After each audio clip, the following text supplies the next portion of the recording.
अस्सलाम वालेकुम everyone, this is Faisal Aslam और इस वीडियो में हम बात करेंगे जनरल साइंस 2022 के पेपर्स की। 2022 में जो मुख्तलिफ पेपर्स में जनरल साइंस के एवरीडे साइंस के क्वेश्चंस आए हैं, हम उनको इस वीडियो में डिस्कस करेंगे। अगर हम ओवरऑल देखें तो ये हमारे चैनल पे 7th वीडियो है जनरल साइंस या एवरीडे साइंस के सिलसिले की। आप हमारी जो एवरीडे साइंस की एक प्लेलिस्ट है उसको चेक कर सकते हैं। यहाँ पे ऊपर शो हो रही होगी, आपको टॉप राइट साइड पे आपको शो हो रही होगी एक लिंक, तो उस पर क्लिक अगर आप करें तो आपके बाकी जो 6 वीडियोस हैं और ये भी उसके साथ शामिल 7th वीडियो अब ये है जो कि हमने एवरीडे साइंस और जनरल साइंस की वीडियोस की मुख्तलिफ बनाई हुई हैं। तो इस वीडियो में सिर्फ वो क्वेश्चंस हैं जो 2022 के मुख्तलिफ पेपर्स में पूछे गए हैं, यानी कि एक तरह से आपको आइडिया हो जाता है कि किस तरह का ट्रेंड आजकल फॉलो किया जा रहा है एवरीडे साइंस के क्वेश्चंस पूछने के हवाले से। इसी सिलसिले में 2-3 वीडियोस में और अगले कुछ दिनों में बना दूंगा जो जनरल साइंस के रिलेटेड होंगी।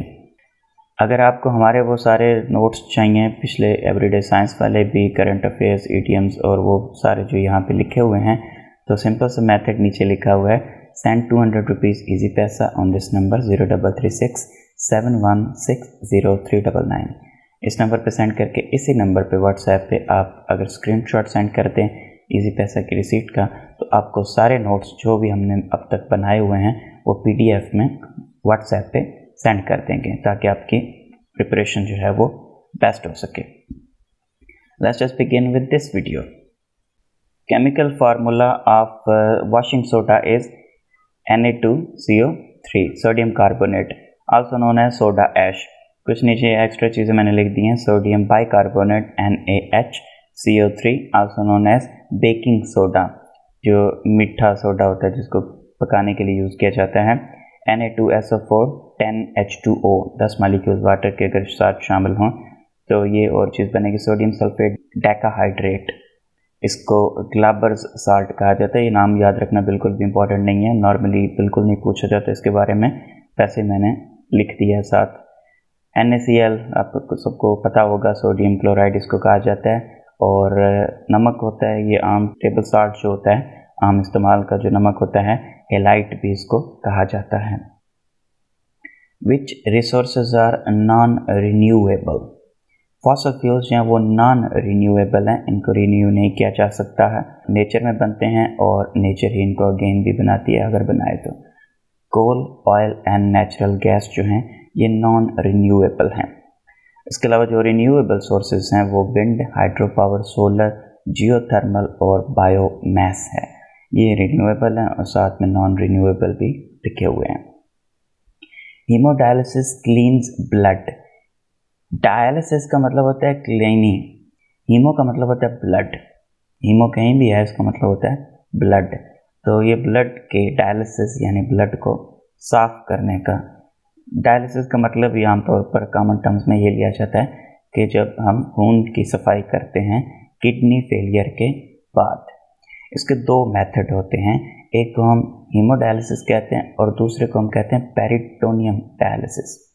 हीमोडायलिसिस में ये होता है, आपको 2 ट्यूब्स लगाई जाती हैं, एक आर्टरी में एक वेन में। आर्टरी से ब्लड जो है वो निकाला जाता है और उसको एक डायलाइज़र के थ्रू अंदर से गुजारा जाता है। उसके बाद वो डायलाइज़र उस खून को साफ़ करता है और वेन के थ्रू वहीं ब्लड वापस आप जो बॉडी होती है उसके अंदर लौटा दिया जाता है। यानी कि गंदा खून आर्टरी से डायलाइज़र के अंदर जाता है, उसके अंदर सफाई होती है, वो एक तरह के किडनी यानी आपके गुर्दों की तरह का काम करता है। साफ़ खून वापस वेन के थ्रू आपकी बॉडी के अंदर लौटा दिया जाता है। जबकि जो पेरिटोनियल डायलिसिस होता है उसमें ये होता है, वो जो डायलाइज़र के अंदर फ्लड होता है उसको आपकी बॉडी के अंदर इंजेक्ट कर दिया जाता है, पेरिटोनियम के अंदर इंजेक्ट कर दिया जाता है।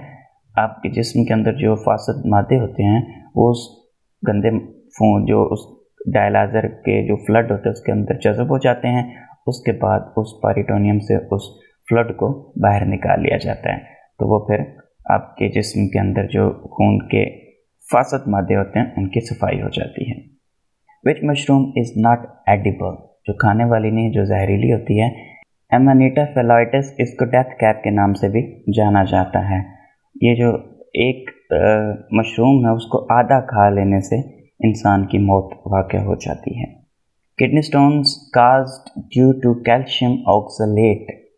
कैल्शियम ऑक्सलेट एक तरह का साल्ट होता है जो कि स्टोन्स बनाता है किडनीज़ के अंदर, तो वो उसके अंदर जमा हो जाते हैं और फिर वो बाद में दर्द काज करते हैं, प्रॉब्लम काज करते हैं। जो ऊपर वाली फूड्स हैं वो हाई ऑक्सलेट फूड्स हैं, नीचे वाले जो फूड्स हैं ये लो ऑक्सलेट फूड्स हैं।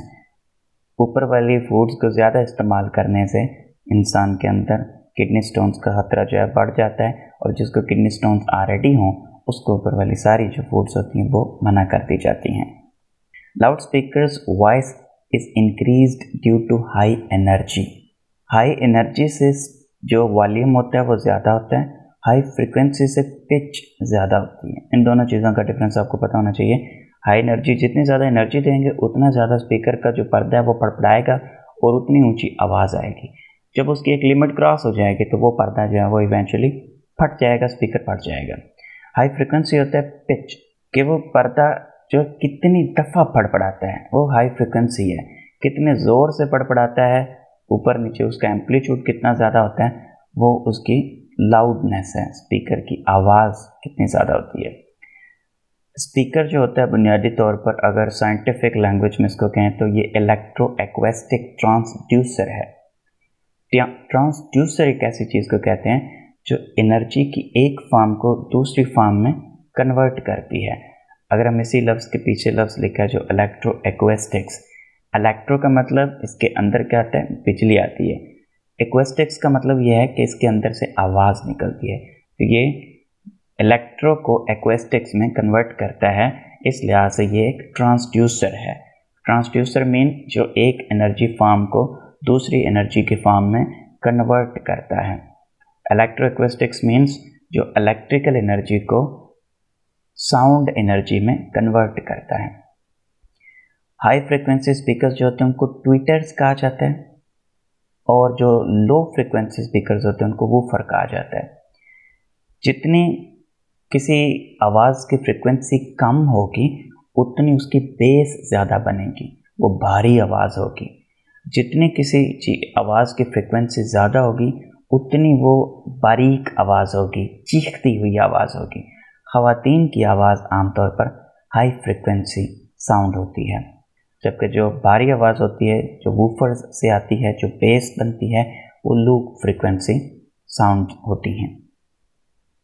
The escape of water molecules from surface is called evaporation. कुछ चीज़ें टर्म्स यहाँ पर लिखी हुई हैं। वेपर्स, वाटर और आइस, तीन फॉर्म्स दिए हुए हैं, steam, water and ice. Steam means vapours. अब सॉलिड से जब कोई चीज़ वाटर में, लिक्विड में कन्वर्ट होती है तो उसको कहते हैं मेल्ट हुई है, पिघली है। पानी से जब कोई चीज़ बखरात में कन्वर्ट होती है तो उसको कहते हैं एवेपोरेशन हुई है। लेकिन अगर सॉलिड से डायरेक्ट स्टीम में कन्वर्ट हो, वेपर्स में कन्वर्ट हो, तो उसको कहते हैं सब्लिमेट हुई है। अगर स्टीम से कोई चीज़ वाटर में कन्वर्ट हो तो उसको कहते हैं कंडेंस हुई है। जैसे कि आपने ठंडी पानी की बोतल रखी होती है तो उसके इर्द गिर्द जो वाटर वेपर्स होते हैं उसके ऊपर आप आकर जम जाते हैं, तो पानी की ठंडी बोतल के इर्द गिर्द जो पानी के कतरे होते हैं वो ओबियसली अंदर से नहीं निकले होते, वो बाहर की जो हवा के अंदर पानी के कतरे होते हैं वो ठंडा समझ के उसके साथ चिपक जाते हैं। पानी से, लिक्विड से जब कुछ सॉलिड में कन्वर्ट होती है तो उसको कहते हैं सॉलिडिफाई। ठीक हो गया। तो यहाँ पर उसने पूछा है escape of water molecules from surface is called evaporation. पानी के सरफेस से वाटर वेपर्स का बनना evaporation होता है। Nitrogenous wastes excreted through urine in humans is urea.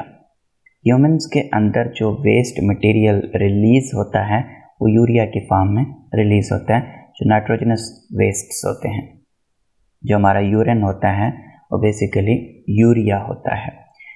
अगर हम बात करें एक्वेटिक एनिमल्स की जो पानी के अंदर रहते हैं, जो आबी मखलूक है, वो अपना यूरिन जो है वो अमोनिया की फॉर्म में रिलीज़ करते हैं। जो एम्फीबियंस होते हैं, जो मैमल्स होते हैं, शार्क्स हैं, वो यूरिया की फॉर्म में रिलीज़ करते हैं। जो कि बर्ड्स और रेप्टाइल्स जो होते हैं, जो इंसेक्ट्स होते हैं, जो स्नेल्स होते हैं, जिन्होंने पानी बचाना होता है, वो यूरिक एसिड, ये सेमी सॉलिड टाइप का होता है, तो पानी वो इसमें से निकाल लेते हैं और सेमी सॉलिड टाइप का एक जो बिट कह लें जिसको आप, तो वो यूरिक एसिड की फॉर्म में ये अपना यूरिन रिलीज़ करते हैं, नाइट्रोजनस वेस्ट्स वो रिलीज़ करते हैं। विच mirror is used in headlight of cars, concave mirror जो है वो कार्स की हेडलाइट के अंदर यूज़ होता है। कनकेव मिरर और कन्वेक्स मिरर्स की कुछ जो यूजेस हैं वो यहाँ पे सामने पिक्चर में मौजूद हैं, आप अपने तौर पर उनको देख लीजिएगा। ऐसा यूनिट ऑफ टेम्परेचर जो है वो केल्विन है और नॉर्मली हम यूज़ करते हैं सेंटीग्रेड और कुछ मुल्कों में यूज़ होता है फ़ारेनहाइट। एब्सोल्यूट ज़ीरो जो है वो 0 केल्विन को कहा जाता है जो कि -273 डिग्री तक जाता है। Electron was discovered by J.J. Thomson, proton was discovered by Rutherford and neutron was discovered by Chadwick.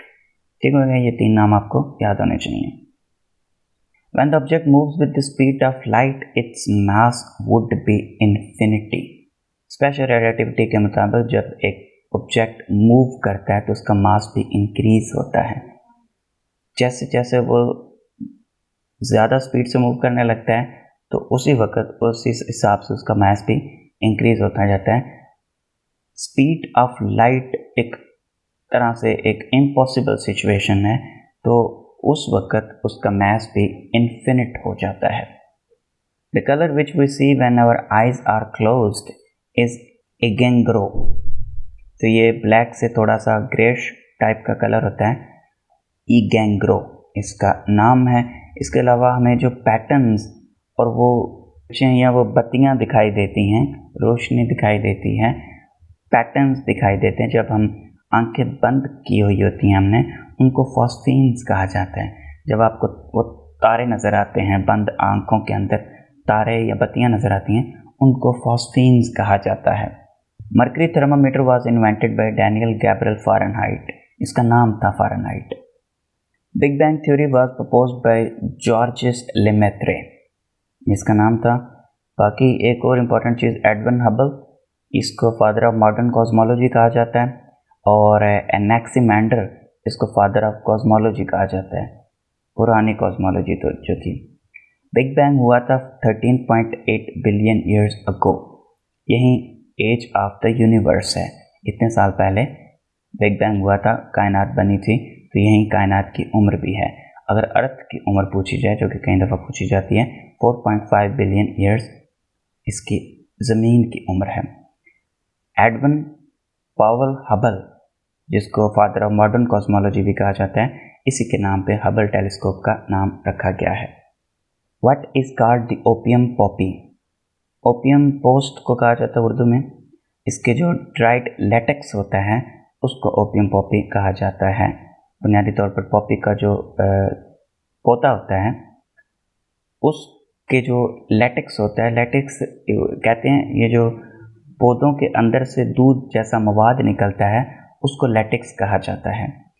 तो पॉपी का जो पौधा होता है जिसको पोस्ट कहते हैं, उसके अंदर से जो लेटेक्स निकलता है, जब उसको ड्राई किया जाता है, खुश्क किया जाता है, तो उससे अफीम बनती है, जिसको अफ्यून भी या अफीम भी कहा जाता है।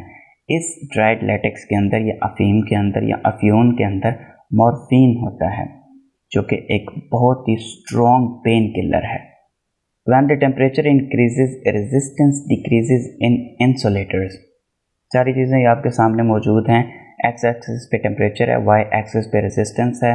तो अगर हम देखें तो इंसुलेटर वो वाहिद चीज़ है जिसका जो ट्रेंड है वो नीचे की तरफ आ रहा है। जैसे जैसे टेम्परेचर बढ़ रहा है तो इसकी लाइन जो है वो नीचे की तरफ जा रही है, रेजिस्टेंस के वाई एक्सिस की तरफ से।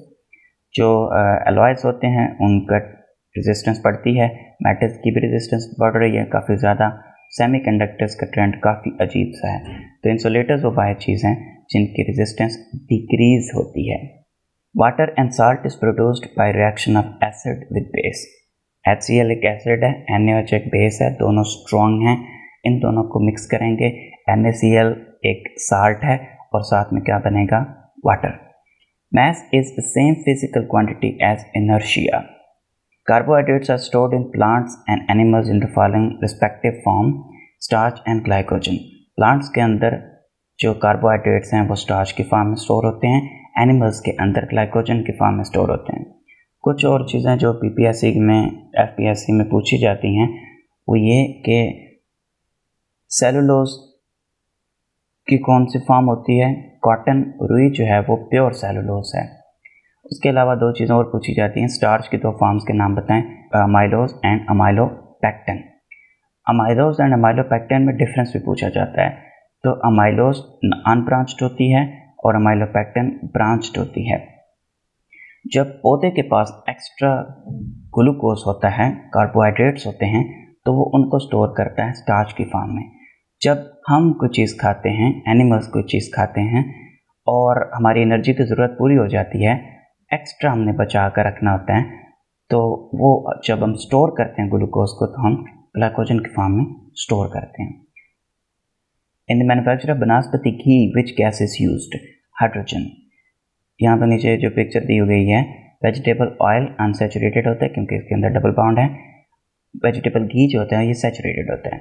सबसे स्टेबल फॉर्म सॉलिड फॉर्म होती है, उससे less stable form liquid form, और उससे भी लेस स्टेबल फॉर्म जो होती है वो गैसियस फॉर्म होती है। तो यहाँ पर डबल बॉन्ड को अगर हम एक एक हाइड्रोजन दोनों तरफ लगाकर उसको सिंगल बॉन्ड कर देंगे तो वो स्टेबल हो जाएगा और वो वेजिटेबल ऑयल से वेजिटेबल घी बन जाएगा। वेजिटेबल ऑयल लिक्विड फॉर्म में होता है, घी थोड़ा सा सेमी सॉलिड फॉर्म में होता है। Is the process that powers the sun and the stars.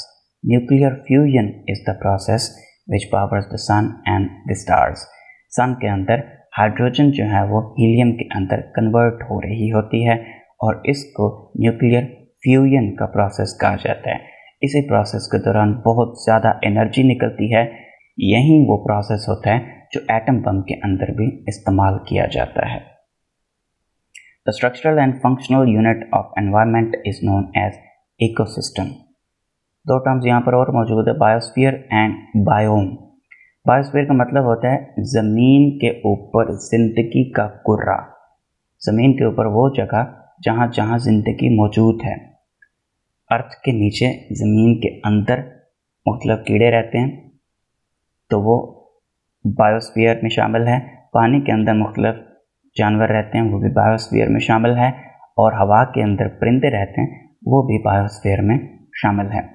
Biome कहा जाता है किसी ऐसे इन्वायरमेंट को जहाँ जो एक मखसूस स्पीशीज़ के लिए मुख्तस हो। लाइक सहरा जो है, रेतला इलाका, वो एक तरह का बायोम है, वहाँ की स्पीशीज़ डिफरेंट हैं। पानी के अंदर रहने वाली स्पीशीज़ सहरा के अंदर रहने वाली स्पीशीज़ से टोटली डिफरेंट हैं, तो दोनों अलग अलग बायोम्स हैं। बर्फ़ में रहने वाले इलाके जो हैं वहाँ पर और तरह के जानवर रहते हैं, वो इन दोनों से डिफरेंट हैं। हवा के अंदर रहने वाले या जंगलात के अंदर रहने वाले इन तीनों से डिफरेंट होते हैं, तो इन सबको बायोम्स कहा जाता है।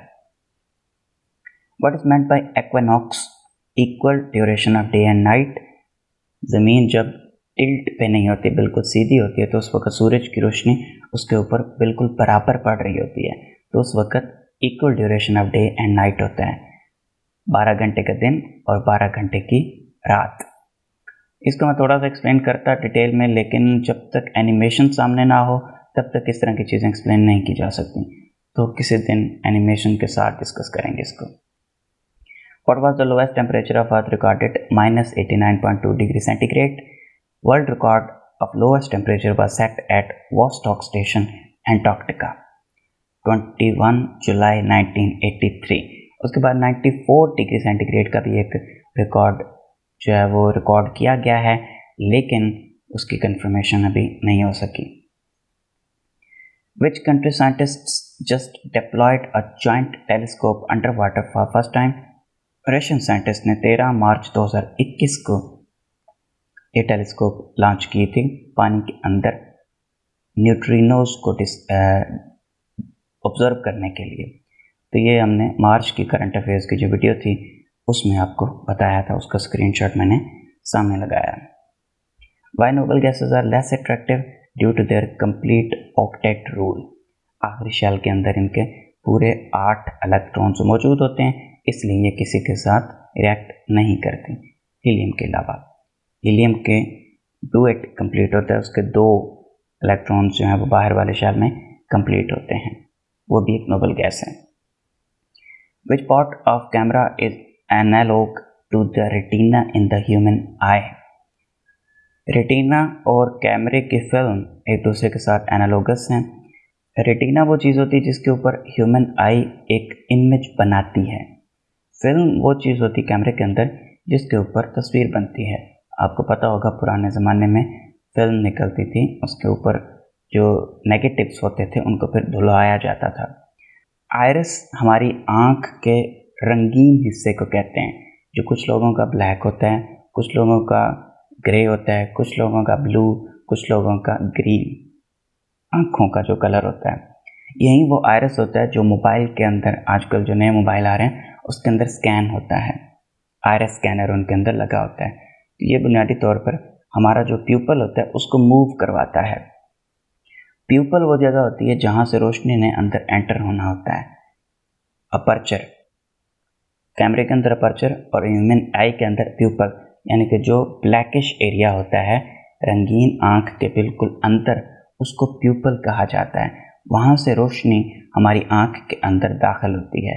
जब रोशनी बहुत ज़्यादा होती है तो हम आँखें सुकेड़ लेते हैं, प्यूपल जो है वो सुकड़ जाता है। जब रोशनी कम होती है तो हम आँखें बहुत ज़्यादा खोलते हैं और प्यूपल जो है वो ज़्यादा खुलता है ताकि ज़्यादा से ज़्यादा रोशनी को कैप्चर किया जा सके।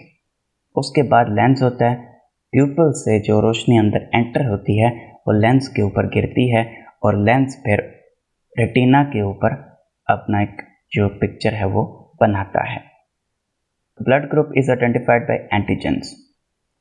जिस ब्लड ग्रुप के अंदर एंटीजन ए होगा वो ब्लड ग्रुप ए होगा, जिस ब्लड ग्रुप के अंदर एंटीजन बी होगा वो ब्लड ग्रुप बी होगा, जिस ब्लड ग्रुप के अंदर एंटीजन ए और बी दोनों होंगे वो ब्लड ग्रुप ए बी होगा।